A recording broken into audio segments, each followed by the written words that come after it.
19-year-old Mother's Day shooting suspect Akeem Scott has been arrested. The suspect got away. Black male, 6 feet tall, gold teeth. An armed robbery of U.S. agencies in the 3500 block of South Carrollton was caught on camera. Tonight, New Orleans police are trying to track down 2 men they believe are behind an armed robbery and carjacking. Now, we don't know we have any achievement, any accomplishment. And as long as you can be convinced that you never did anything, you can never do anything. What's tough about growing up in New Orleans? You have to watch your back every now and then. You don't got to be out here in no games. You ain't got to be nothing like that. Like, people just, mess with you just to mess with you. It's life.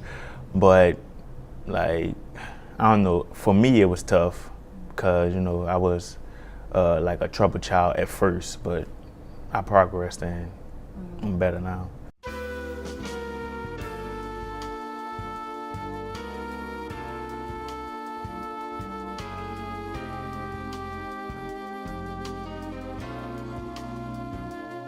In 1935, W.E.B. Du Bois published what was documented in history as the Magna Carta of the Black Reconstruction.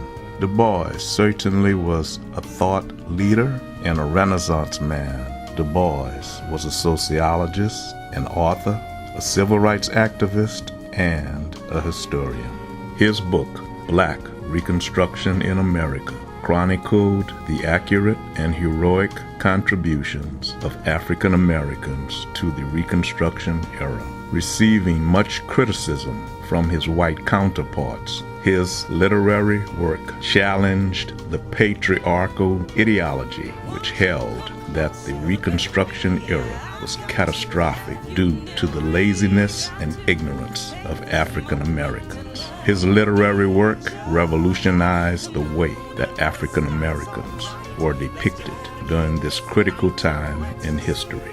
In the very first chapter, Du Bois dispelled the myth that African Americans were lazy and ignorant by paying homage to the black laborers. In this chapter, he described how the fortitude of black men throughout history has been essential not only to the United States economy, but also to the social development of America. The fortitude that Du Bois described mirrors the powerful legacy of the black men of New Orleans.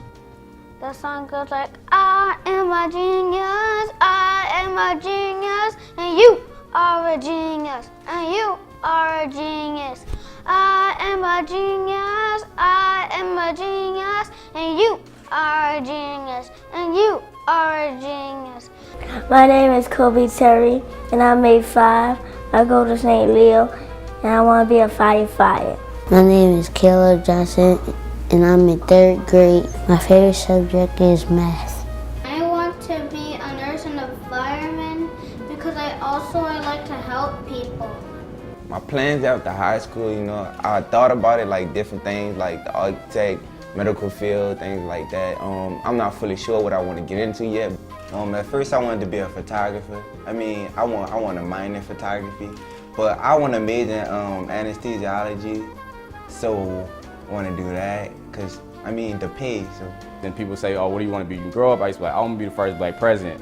Then I also remember that one time it was like during Black History Month and I was at church and we was learning about Dr. Martin Luther King Jr. I found out he got shot. So I asked somebody, I said, hey, why did they kill Dr. King, or why did he get shot? And then somebody told me because he was black. I thought, well, if I'm the first black president and they shot Dr. King because he's black, they're surely gonna shoot me. So you know what, I don't wanna be the president anymore. I have to remind myself that don't be afraid of whatever dreams and goals that you might have for yourself. I had very, very lofty dreams and goals and aspirations for myself when I was younger.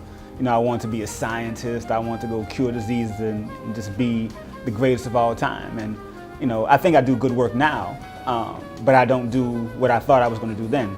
But I guess the common theme is that I'm doing something. Like whatever, I always want to make sure that whatever I did was benefiting somebody else. Always have confidence in yourself no matter what you do. I feel like if you don't have confidence in yourself, you miss out on so many opportunities because you're so scared to do different things. So having confidence in yourself is biggest thing. If you can grab that at an early age, the sky's the limit. For those of us who've both been born and reared in New Orleans, it is our town. African American males from the city of New Orleans, you know, born and raised in the inner city and products of, you know, the places that folks don't really think of. It's a responsibility, but with that responsibility comes a tremendous opportunity to do great things. I'm also a member of the Zulu Club, which is a wonderful New Orleans organization, and I'm proud to be a member of that as well. We just completed building a hospital here in New Orleans East, New Orleans East Hospital. One of the first things that comes to mind is, especially being of male gender, is being the author of the city's domestic violence law.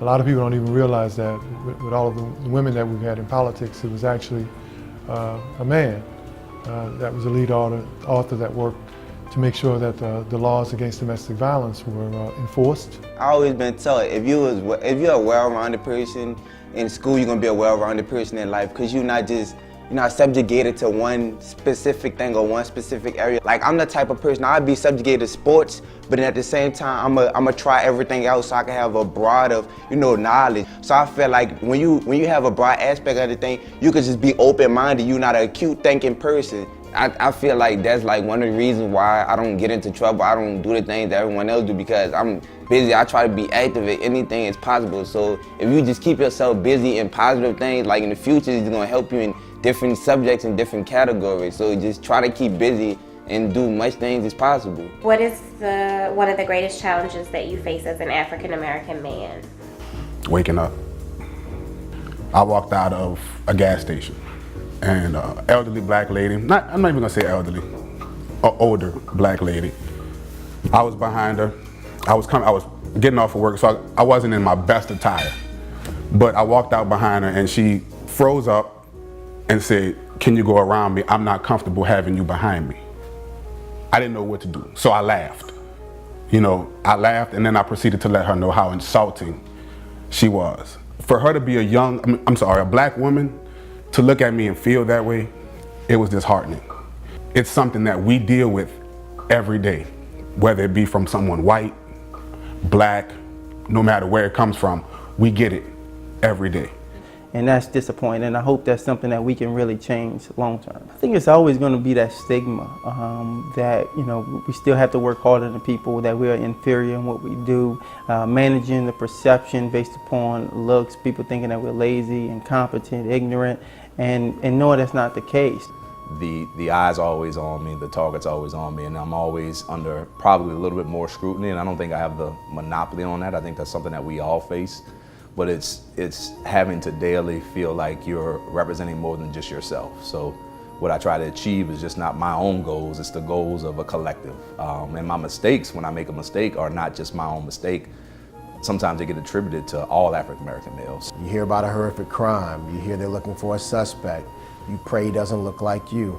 I overtip in restaurants because of the stereotype that blacks don't tip enough. So that sense of obligation is somewhat of a burden, but it is also somewhat of something that pushes me forward. And it's hard. You have to, you have to watch what you do. You have to watch what you say.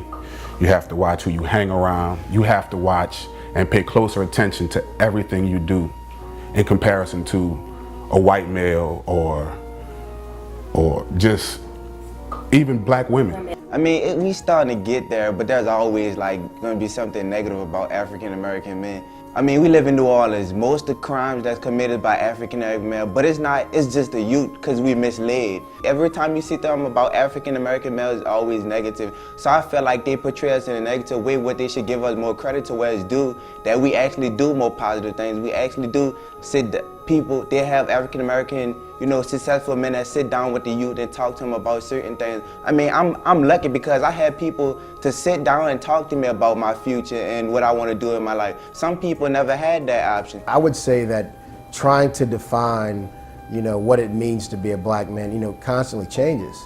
And being able to keep trying to figure out that evolution for myself and figure out that evolution for an 8-year-old who's going to be dealing with those that same struggle at some point, but it's going to be a completely different struggle.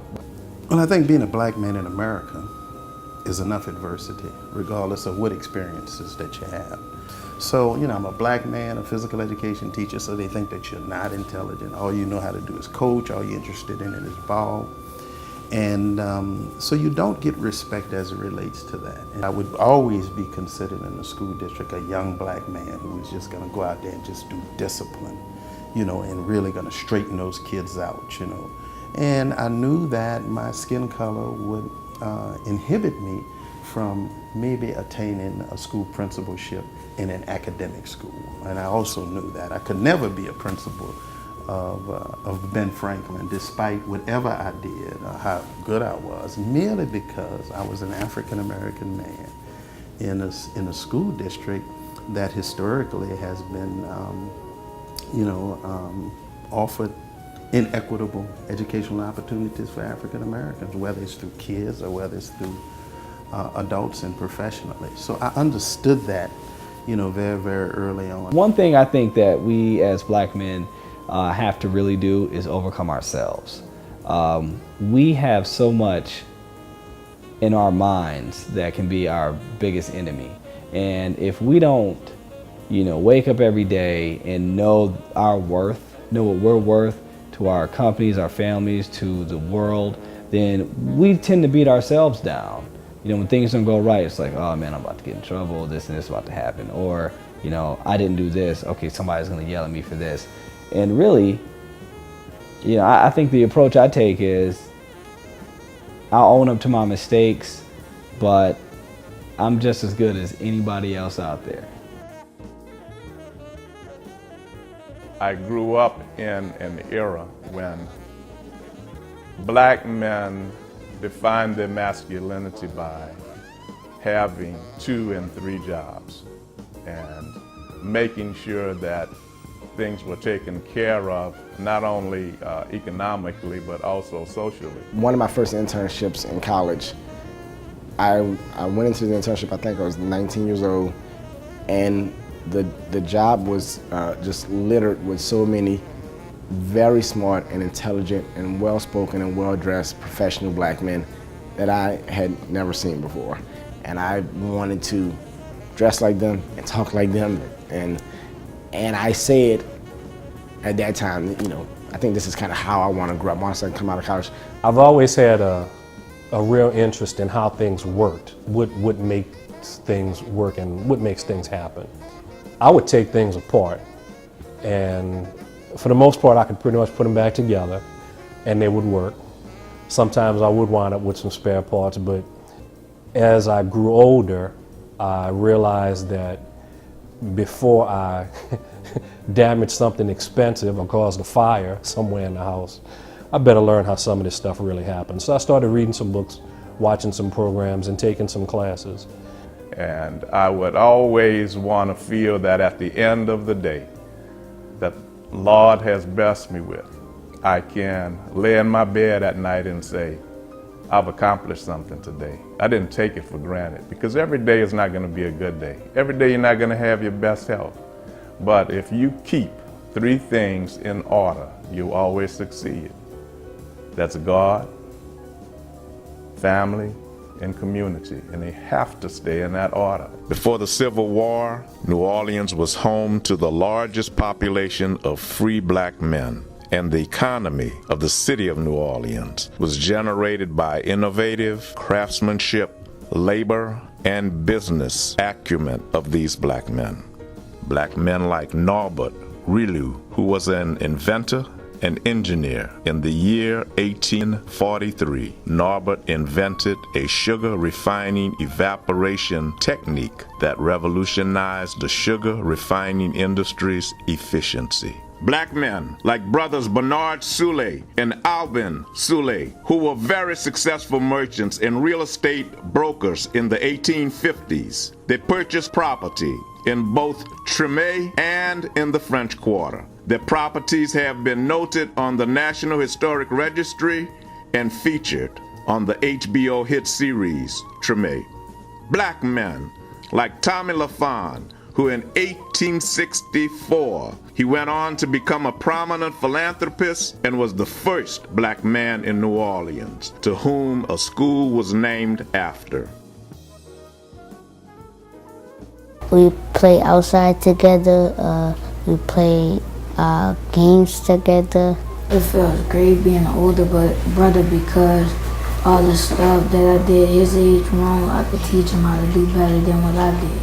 You know, we don't even have a lot of friends. It's just like, this is like my best friend. Like, I don't really have a lot of friends. So it's like when you have somebody that look just like you, y'all do everything, y'all have everything in common, it's just like that's the only person you really can rely on and fall back to. I mean, it's always competition. Everything from fashion to school to even see who could do something faster. I was at work the other day and everybody was like, man, I wish I had a twin. And I was like, why? Because like y'all make twins so fun. I mean, it's just our relationship, like we so close. Certain people with low self-esteem, I feel like they'll be better if they have a twin because it's two of us, so like it's stronger than one person. So in certain situations, I can handle better and I just think better because I got a twin.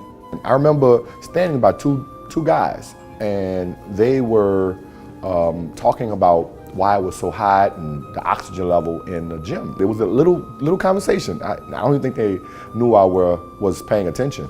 And I said, wow, I want to go to 35. For that reason, I want to be around people that can help me, that I can learn from. And I wanted to make sure that the friends that I had were people that can motivate me. Everybody really knows how we met.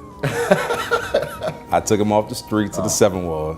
He was a young wayward youth. Yeah. I put him under my arm and I said, follow me. Yeah. We're going forward. Yeah. You know, we are so close because our lives almost were, you know, similar. They parallel. They were right next to each other. So, you know, we would go until 3, 4, 5 o'clock in the morning and just sit and talk. You know, and this is 15, 16, 17 years old. Mm-hmm. You know, and I'll say this, not having to be home, not having a home sometimes to be at. You know, it was we had that commonality. For me, I didn't necessarily want to go back sometimes in my circumstances, my situation. And, you know, Jeremy probably was the same. So we would spend nights, you know, really just, you know, surviving. Another incident was, I remember Cornell Green, I think, who was killed when he was 16, and my cousin Emil were best friends. They picked me up in a stolen car. I was walking on the way to school one day, and I got in the car, and I thought I was going to hang out with them. And they pulled in the Lawless parking lot, and they said, you get out the car. You going to school. When I was coming up, we picked certain people that we were like, nah, you're not going to do the dope. You're not gonna hang on the corner. Nowadays, the kids who borderline want the bad kids to do what they do. My father and Ronnie's father were very close friends. And that tradition continued. He'd bring me over there as a kid. We'd play together in the yard. I grew up in the Barnes home. When I go over there and I see Uncle Brill and Miss Greta, it's always heartwarming because my life is thrown back to that era when I grew up. You know, you never outgrow those things. You hold on to them, you look at the black and white pictures, you focus on the memorable events and the discipline that went right along with it, but it made us the men that we are. Our families are very close. I think I've known Eric all of my life, and I'm 63 years old. My house was his house was my house. We spent every almost waking moment together, playing sports together, going to parties together, traveling together, just doing whatever best friends do. When you have a lifelong friend, it doesn't matter if you don't see him for a year, but when you see him again, it's like you saw him yesterday.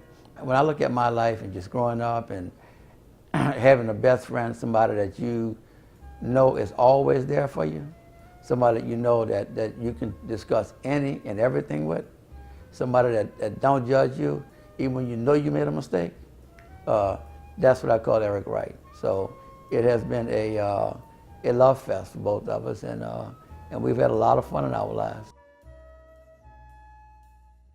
My parents encourage me. They take care of me. They feed me. The support system that I have, that I think carried me on through the years of my life, came from my family. And I think the most important one is going to be my family. You know, that changes everybody. My wife, Gretchen, my 2 kids, Sydney and Edgar. Just our day-to-day actions, watching those 2 grow up, and trying to give them a great foundation that my parents gave me. I was fortunate to marry into a whole family. I have 2 lovely daughters, great son, and 2 great grandchildren.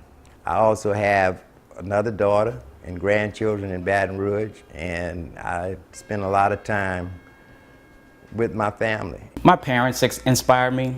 I remember growing up and watching our lives change, watching them achieve their goals despite life and things hitting them and hitting them and hitting them. They kept preaching it to me over and over again. Stay steadfast. Keep your head together. Keep it in the game. And when you're younger, you don't want to hear that. But as I got older, I realized how important it is, and how if you start at the top with monitoring your thoughts, monitoring your intentions, and true self-examination, everything else falls into place. And they did that for me, and they instilled that into me. And although I went away from it for a while, it became true in my life as I grew older. So I'm very grateful for what they instilled in me. I have 6 grandkids and 1 great. I love them to death. That's what keeps me inspired. Seeing them lights me up unbelievably, because when I was working, when I was 30, 35 years old, I didn't have a lot of time to spend with my kids. I got time now, and I spend time with my grandkids. I think my wife has been a major influence in my life. My wife is what I think is one of the smartest people I know, if not the smartest person I know. Now, I first started out and had this idea of getting a dump truck to make extra money, and really wasn't looking to get in a business, but it was like a sideline thing just to do on a weekend. We was doing pretty good with it, and I was working full time and doing that on the side with me and my brother. And one day she told me, she said, I thought you would be doing more than just dump truck. And to me, I thought I was doing fine, but yet still that was something disheartening for me to hear, But at the same time, it inspired me. I can tell you that since I've been married to my last wife, I've been married a few times. So it's been the best years of my life. Last 25 years are the best years. I guess I would have told my 35-year-old self to find that woman while I was younger. And I'd have lived a happier life longer, but that's didn't happen. It would have to be my wife, who I've been married to now for 47 years. And she's my partner in everything that I do in the restaurant business. You don't see her in here, but she's at home working the books. I'm the blue-collar guy who comes out and try to keep things on track. God has blessed me with 2 sergeants, 1 in the Marine Corps and 1 at home. That's the best sergeant you're going to find here, because she knows how to give orders. My mother, she's my hero, role model, inspiration, and she's had the most profound impact in my life of anyone that I know.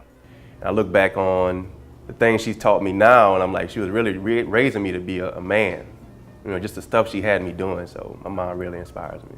My mom, she worked from the time I was young until now. She still works every day. I have to be a man, a provider, a caretaker, whatever, for them. So that's my inspiration, that's my motivation. It pushes me to do everything I do, and that's what keeps me going. All the things that she accomplished and all the things that she did for me with such a rough start, I think that had a huge effect on what I saw as my obligation moving forward. She was dirt poor. Her mother died when she was 8. And she moved, her father was not capable of taking care of a little girl, so she moved to New Orleans to live with an older sister. So, Dr.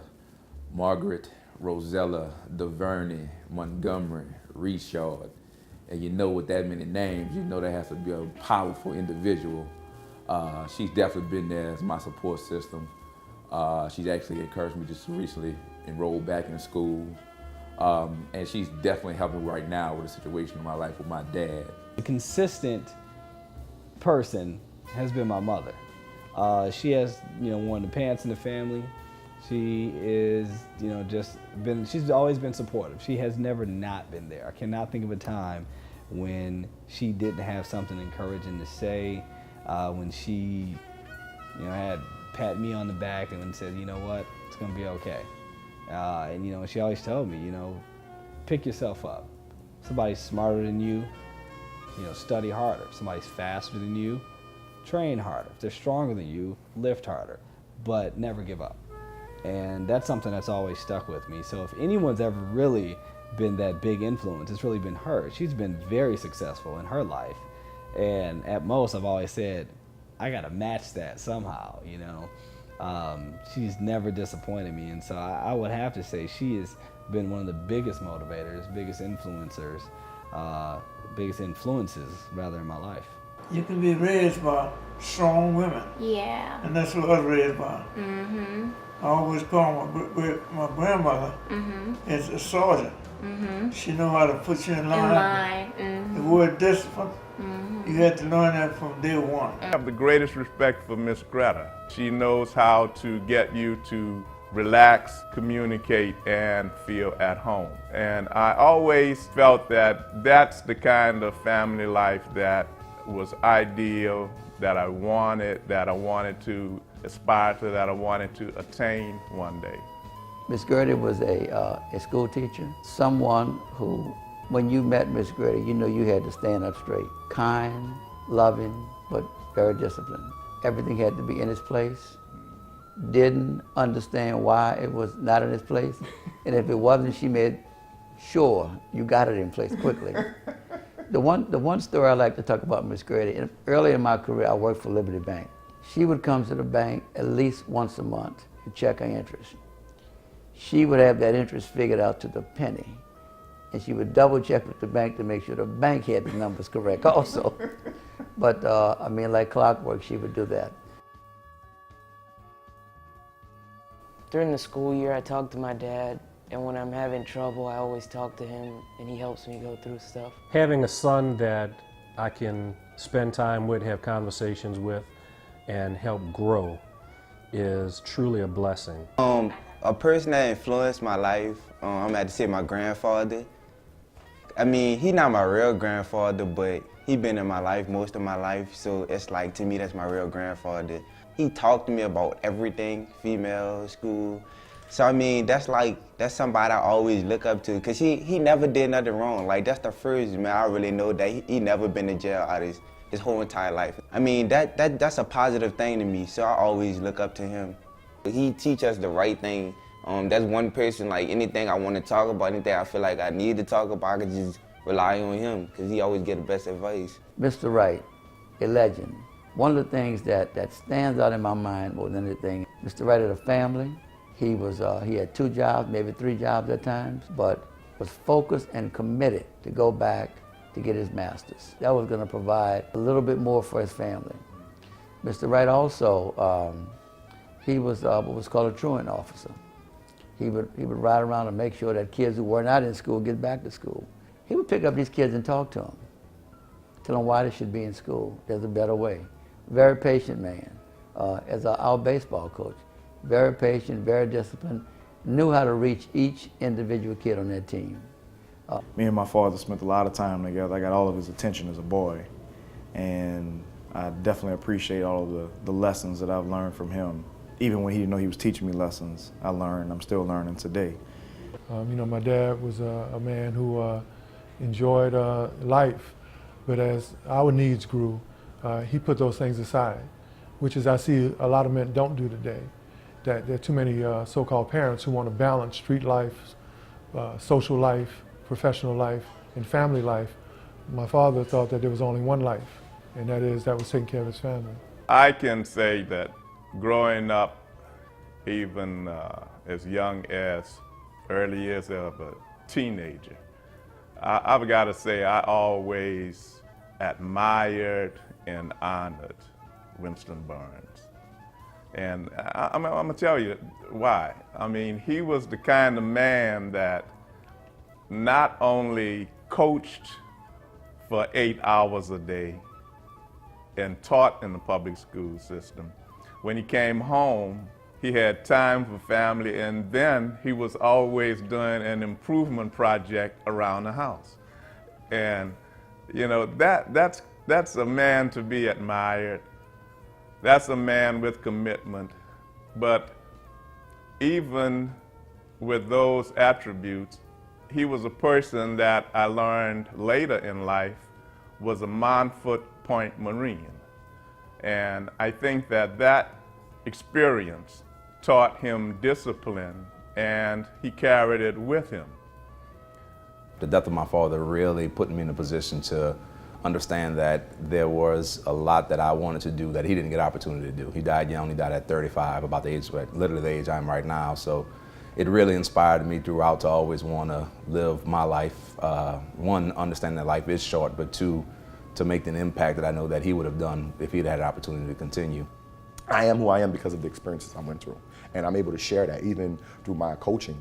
I coach a lot of great young men that comes from the same city but a lot of different background, and I'm able to look at them and say, listen, I've done that before. You know, I've been here before, and they can come to me and talk, and I can share stories and hopefully prevent some things that they could do that's incorrect or whatever. But I'm able to be there for them, be a father figure that most of them really don't have. And I really, really enjoy that. I really enjoy that. Recently, my grandfather passed away, and he actually stopped breathing on my 31st birthday, which was March 8th, 2014. I couldn't go back there to see him. I had to stay in the front because I'm not used to seeing a big, strong black man that I knew my whole life, who actually introduced me to the sandwich business at an early age. But just to see him down, you know, it was hard. Son, get ready. You're gonna become a father, and not only are you gonna become a father, you're gonna raise that little girl, and you're gonna go from being a 60% parent to a 100% parent. But you're gonna do that because that's the right thing to do. The one thing we do in life and when we encounter adversity is how we channel our fear. If you channel fear and run, you become a coward. If you channel fear and you overcome the adversity, then you display courage. And I've always tried to find courage when faced with adversity. It's also a motivation is when somebody slams that door in your face and tell you no. You got two choices. You can accept it, or you can figure out a way of having that conversation again and turn that no into yes. I think a lot of time with life, you really do find out who you are when you fail at something and how you get back up and try to succeed. My first stint at college wasn't very successful for me. Toward the end, I lost my focus. I was just kind of there. I had a decision to make. I had to either go home to Franklin, which I didn't want to do, or join the military and continue my education. So I chose the latter. And I don't think I would be where I am today had I not done that. My life would be in a totally different area right now. I don't even know where I would be, so. I grew up in a pretty tough environment. We grew up really poor. My brother and sisters and I were taken from my mom's. We were put in foster care. So some of my childhood life was raised in other people's houses. So I didn't know what my adult life would be.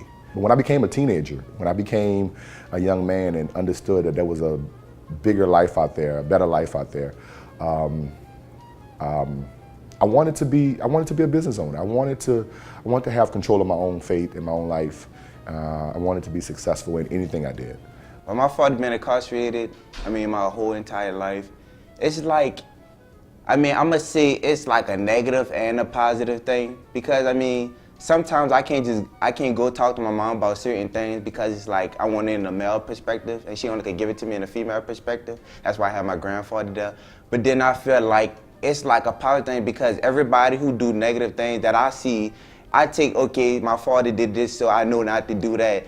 Or should I do this? Like, it makes me think about things because certain things he didn't think about, and he really didn't have his father to talk to him about certain things that he talked to us about. If you have this knowledge, like some people, they just be like, my dad in jail, so I don't care, I'm gonna do what I do. Like, I take his experience and like put it like into my future. I pay attention to things he did, I don't do. So I try to steer from that. The advice he give me, I listen because I don't want to end up in the same situation he did.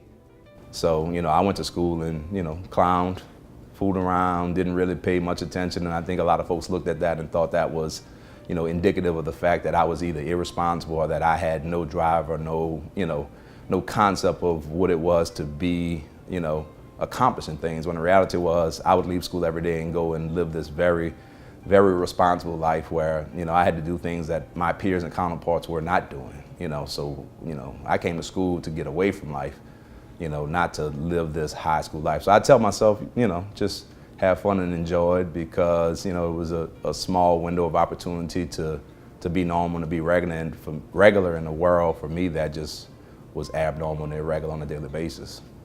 One of my life's defining moments, I would say, is not getting into medical school.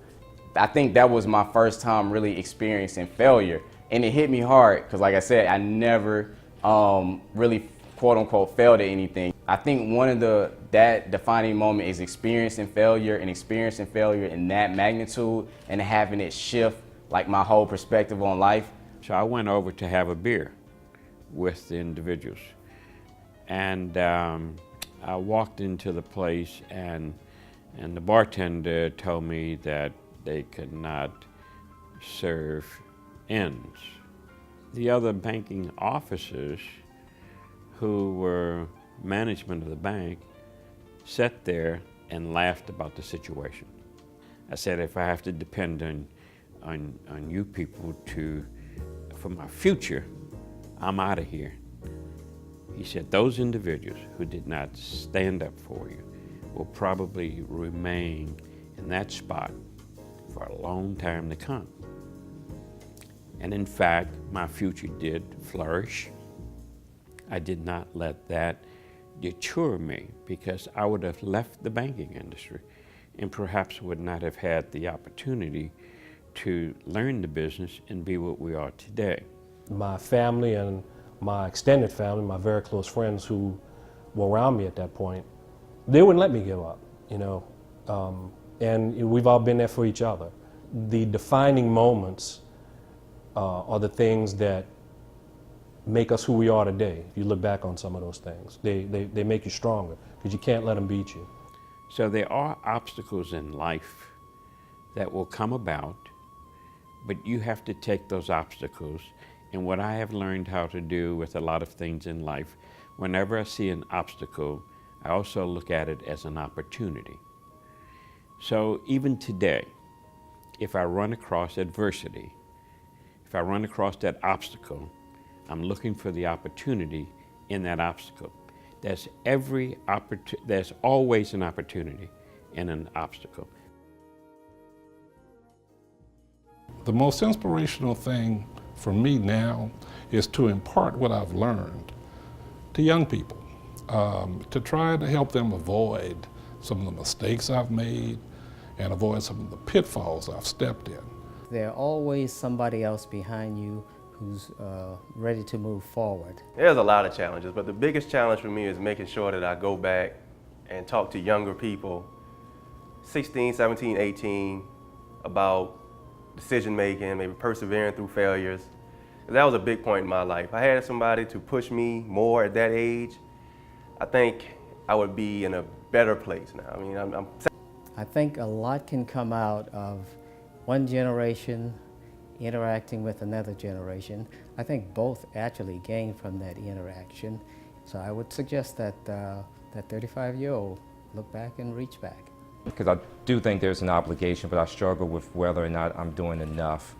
to positively impact the lives of African American men. We have a lot of role models at my school, such as Father Tony, Mr. Goodwin, Ms. Burnell, Coach Burnett, and I just like the way they carry themselves, how they groom themselves, and things like that. No, like mentorship is like been a lot of things lately with like older African American males like helping younger youth or whatever, and it's like people are starting to take more time to like acknowledge that. They're starting to like help more, try to figure out the problem and like this killing and just things that don't lead us into the right path. So it's like more with mentorship, like big brother clubs and things like that. New Orleans is home to black men and boys who have blazed a trail in civil rights. The list of accomplishments in this area extends far and wide, like the famous Plessy versus Ferguson Supreme Court case ruling, which set the precedent for the separate but equal doctrine. And like civil rights attorney A.P. Turo, who was responsible for the suit that forced the school board to pay black teachers the same pay it paid white teachers. And our beloved Jerome Smith, who once struggled with a childhood speech impediment and went on to become a renowned speaker and civil rights activist, known for his political fearlessness. And leading civil rights activist, attorney, legislator, judge, Ernest Dutch Morial, who was also the first African American to earn a law degree at LSU. And we faced racism and discrimination in its rawest forms, which left a profound impact on me in that it is just so patently unfair and so patently ignorant that I've tried my best to fight it every way I can.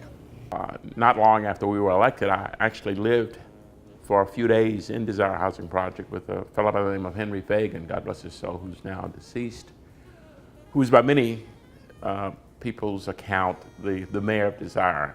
He had 11 kids. The Desire Housing Project was a study in how bad and how the system could operate to the detriment of hundreds and thousands of tenants that resided there. For example, there were rats that resided along with people that were the size of cats. Because of the drainage system not working, kids would swim in, at that time, polio-infested waters. The housing was simply abhorrent.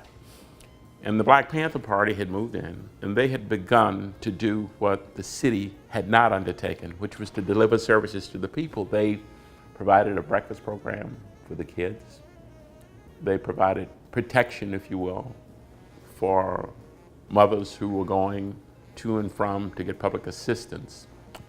They committed themselves to making life better for the residents of that project. On the other hand, the city of New Orleans and the Housing Authority determined that they were illegally squatting, if you will, not paying rent in the Desire Housing Project, and that what had to be undertaken was an eviction.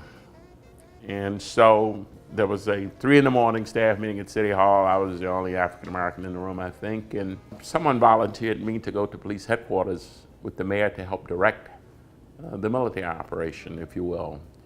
And I explained to the mayor in fairly graphic terms that while I had been in the military, I spent 3 years in the U.S. Army, a year in the States, a year in Europe, and a year in Southeast Asia.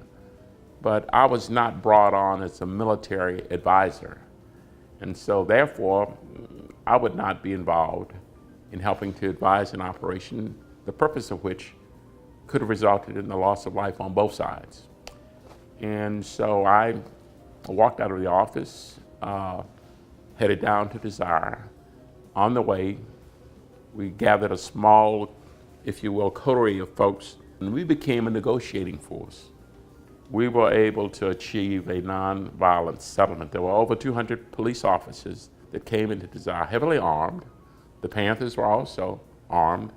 And the situation remained tense for several hours. What we were able to do was to get the mayor to understand that the people's position was that the Panthers came in to do a job that the city had not done. And on the other hand, when the people in Desire needed the cops, they couldn't get them. And so now that these kids, if you will, had made the case that something needed to be done, there was an eviction notice to take them out. They brought the war wagon, if you will, from Baton Rouge. And so the bottom line was that we went back and forth. I informed the mayor that unless the police were withdrawn, that this was going to become a bloodbath. He asked Chief Giarrusso that the police were to withdraw. The police withdrew.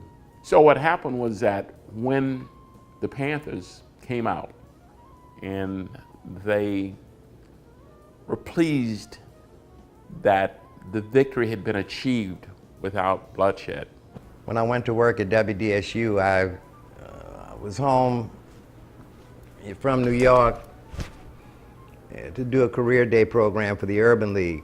They wanted to get an African-American news reporter, and he said I should interview for the job. I went down. That happened to be April 4th, 1968, the day Martin Luther King was assassinated. And the police visited the station, asked the station not to air what was happening as far as black people reacting to King. So my first experience in a television studio was basically witnessing censorship.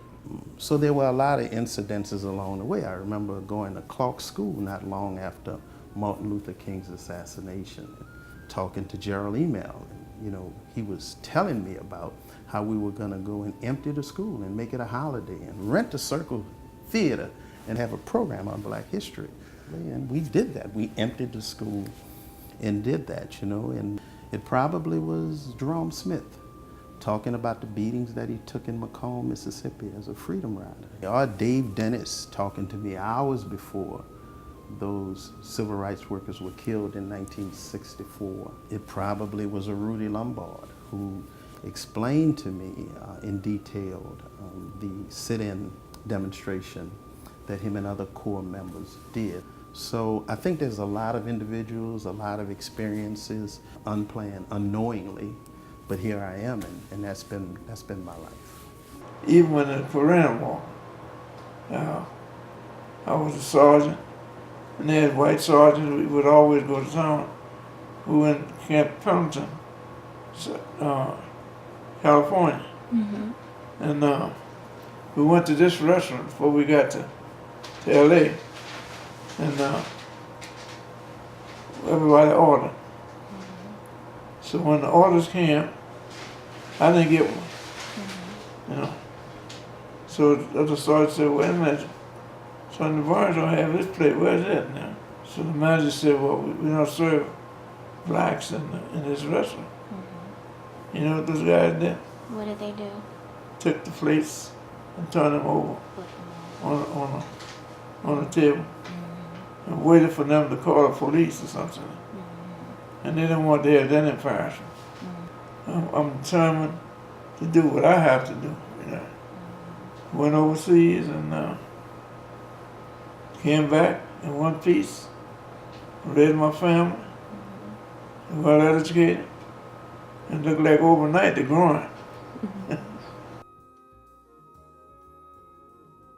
I've always known I wanted to work for myself and be an entrepreneur.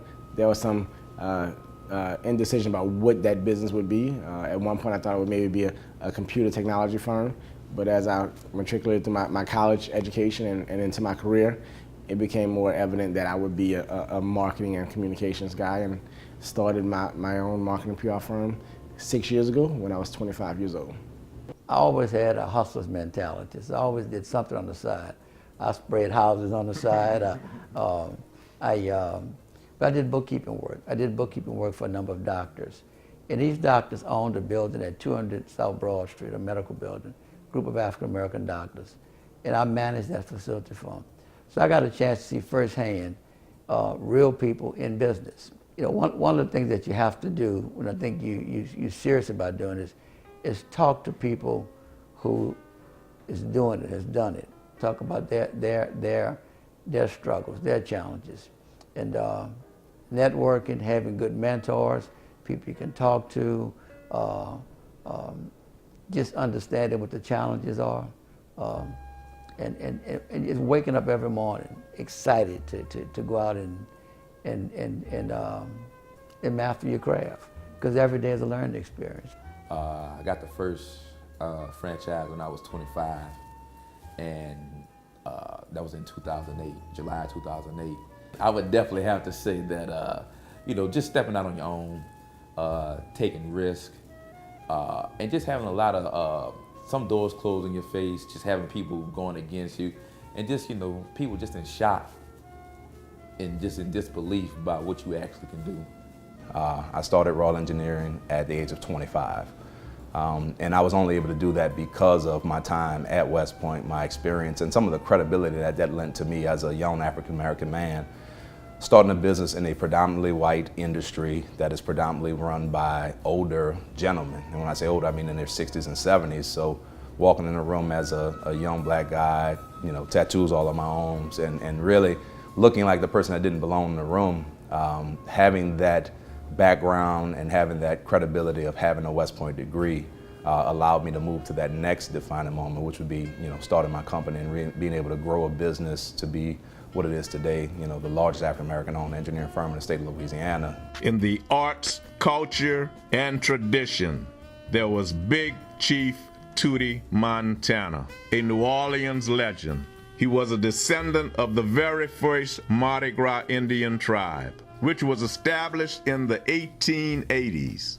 Big Chief Tootie Montana revolutionized the Mardi Gras Indian costumes with his introduction of three-dimensional figures and his horizontal, full-length tail crown. And the world-renowned flavor of New Orleans cuisine is marked by distinct Creole seasonings, which entices tourists from all over the world. In the late 1940s, some of the black family-owned restaurants began to cultivate a legacy of black restaurateurs, like the Chase family's Dookie Chase restaurant and the Baquet family's Chicken Coop. Today, Dookie Chase remains a thriving family-owned and operated restaurant. The Baquet family has owned several restaurants for the last 7 decades, such as the infamous Eddie's on Law Street. In music, scholarly literature on jazz music traces its roots when black slaves would gather on Sundays at Congo Square to set up markets, sing, and dance. In the later 1800s, Buddy Bolden, a New Orleans man, became known as a founding father of jazz music. His contributions to jazz music paved the way for legendary jazz musicians and New Orleans men like Louis Armstrong, Dave Bartholomew, Ellis Marcellus, and Antoine Fats Domino. I'm looking to make things better where they won't have to start from ground zero. So they inspired me because, we have to pass on. And that's our responsibility, to pass on to each generation that make the next generation better and more productive. Well, I've got a daughter by the name of I.M. Tucker, who now runs the company that I founded several years ago. I'm inspired by her leadership and by the way in which she's stepped in and begun to keep this legacy, to start and to maintain the legacy that I believe more of us, particularly in the African American community, need to invest more in. She's done a great job. She continues to do a great job. I'm proud of her. You want to make your parents proud. And I think I certainly, as a man my age, I still have a very close relationship with my parents. I certainly want to make them proud. This happened, I guess everybody in New Orleans went through this during Hurricane Katrina, but to see the restaurant being devastated was a major thing for me. But major in that aspect that I saw my grandparents who worked 60, 65 plus years in that restaurant to bring it what it was today, to see it wiped out. But on the flip side, to see their eagerness and their passion to get that thing up and going again. You know, they're in their 80s at that particular time, and they were ready from day one to get back and start getting people together, clean it up and get it up and going. So that passion, that dedication I saw from them, that really, put a focus on me. This industry is where I need to be. I'm in the restaurant business now for going on 40 years. I grew up in this area, Treme, on the other side of Claiborne Avenue. So I'm very familiar with the neighborhood. I'm very familiar with what I do in the restaurant business. I've owned and operated 10 successful locations in my career. Growing up with the family business, I think every child, grandchild, we all started, that was our jobs all through high school, college. You went from dishwasher, bus, if you wanted to go in the front of the house and be a waiter. I somehow preferred the back, so I liked dishwashing and started cooking. And we would work there all the way through, like I said, high school and college. And you saw the importance of the restaurant because you would just see other family and your friends come there and celebrate their graduations, birthdays, anniversaries, weddings, and how the important role that Dooky Chase played on the community. So that kind of was instilled deep into me, the passion that my grandparents had behind it and the importance it plays and the role it plays in New Orleans. In education, Emperor Williams, born into slavery in the year 1826, he became a free man at the age of 32 and went on to found a church. In the year 1869, he, along with a group of individuals, joined forces to cultivate what we know today as Dillard University. At the Cornerstone Lane ceremony, Emperor so powerfully stated, "I wonder if this is the world I was born in." For 20 years, I was a slave on these streets. It was a penitentiary offense to educate a Negro. I have seen my fellow servants whipped for trying to learn. But today here I am on this great avenue in this great city. Like Dr. Norman Francis, who integrated Loyola University, New Orleans Law School in 1952 and went on to become the first African-American graduate. As president of Xavier University, our beloved Dr. Francis is the longest-standing university president in U.S. history. It was, experiences at Dillard University, an HBCU that had a strong education department and instructors who really taught us how to present ourselves and to be the best that we could be. And I understood that she received her degree through us. And this coming from my father was a high school graduate, my mother 11th grade dropout, but that push for education and education being so important came from them and came from her. I would say that my graduation from Morehouse College was probably the defining moment in my life. And maybe not even the graduation, but the day before the graduation. I had a lot of family and friends around. I was able to tell people, thank you, I appreciate you in a way I wouldn't have been able to do during the graduation. And like at that moment, it just really hit me, and it was a sense of peace and calm and beauty. So. And then I went to Morehouse College, which I didn't finish, but spent some time out there and learned some valuable life lessons. Finishing at the University of New Orleans was such a big deal for me because at that point I had something to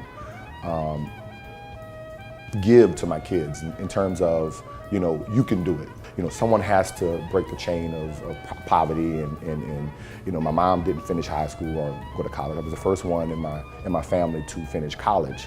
At that point, my kids were there and, it's almost like I gave them this, I did this to show you that no matter what you do in life, you can finish if you really want to. And because of these black men and the pathway that they've laid in this great city, the black youth can aspire to be mayor of the city of New Orleans, national president of the Urban League, president and CEO of a bank, a successful entrepreneur, president of a university, the CEO of a hospital, president and CEO of Entergy, a lawyer, a historian, a poet, an author, a doctor, a judge, an engineer, a teacher, and so much more. And the black youth have the capacity to succeed beyond measure, dream high, reach far, and never fear the challenge. I think navigate him is perfect, because what I would say is explore yourself. Don't limit yourself. There's so many opportunities that you may be interested in, you know, and hopefully kind of dig out there and see what makes you happy and explore that, and hopefully you find what makes you happy and have the passion behind it and go for it.